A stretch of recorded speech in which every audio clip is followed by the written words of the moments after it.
Hello everyone, আসসালামু আলাইকুম। আজকে আমার রেসিপি মলা মাছের মাথার ভর্তা। মলা মাছের মাথা অনেকেই ফেলে দেন, কারণ মলা মাছের মাথা অনেকের তিতা লাগে। আমি যেভাবে ভর্তা করব সেভাবে একবার ভর্তা করে খেয়ে দেখেন, মলা মাছের মাথার ভর্তা তিতা লাগবে না। যদি আমার রেসিপিটি আপনাদের ভালো লাগে তাহলে একটা লাইক দিয়ে সাবস্ক্রাইব করে আমার পাশে থাকবেন।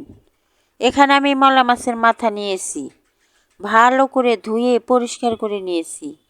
এখন এই মাথা আমি সেদ্ধ করার জন্য চুলায় চলে যাব। তাহলে আমি এখন শুরু করি। প্রথমে চুলায় একটি কড়াই বসিয়ে দিলাম। কড়াইয়ে আমি মলা মাছের মাথাগুলা দিয়ে দিলাম। এখন কেটে রেখেছি পেঁয়াজ রসুন, তা এই মাথার সাথে দিয়ে দিলাম। পেঁয়াজ রসুনটা একটু বেশি দিতে হবে, তা না হলে ভর্তাটা তিতা লাগবে। কাঁচামরিচ দিয়ে দিলাম, অল্প একটু লবণ দিয়ে দিলাম, লবণটা অল্পই দিতে হবে। আধা চামচের কম হলুদের গুঁড়া দিলাম।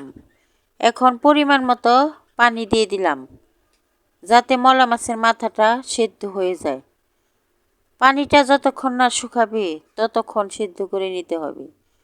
ধনিয়া পাতা দিয়ে দিলাম। এখন নেড়ে চেড়ে পানিটা আমি শুকিয়ে নিব। পানিটা শুকিয়ে গেছে। এখন ভালো করে নেড়ে চেড়ে আমি সরিষার তেল দিয়ে মাথাগুলা ভাজা ভাজা করে নিব।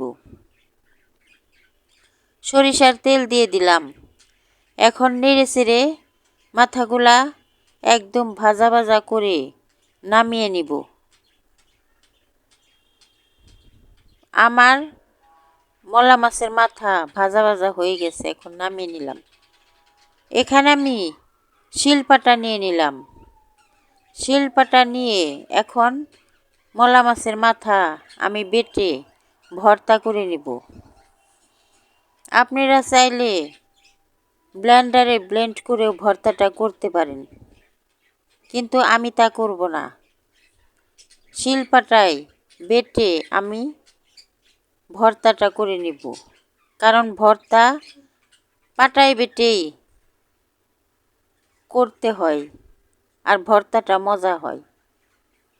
এখন আমি ভর্তাটা বেটে নিতেছি। ভর্তার মধ্যে লবণ কম হয়েছে, ওই কারণে আমি আর একটু লবণ দিয়ে দিব।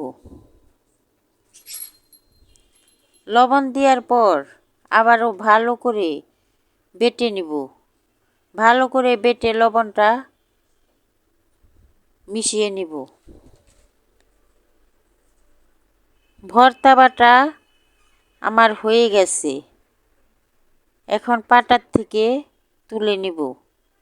কেমন হয়েছে আমার মলা মাছের মাথার ভর্তা? একবার বানিয়ে খেয়ে দেখেন, রেসিপিটি ভালো লাগবে। যদি আমার রেসিপিটি ভালো লাগে তাহলে একটা লাইক দিয়ে সাবস্ক্রাইব করে আমার পাশে থাকবেন। ধন্যবাদ সবাইকে।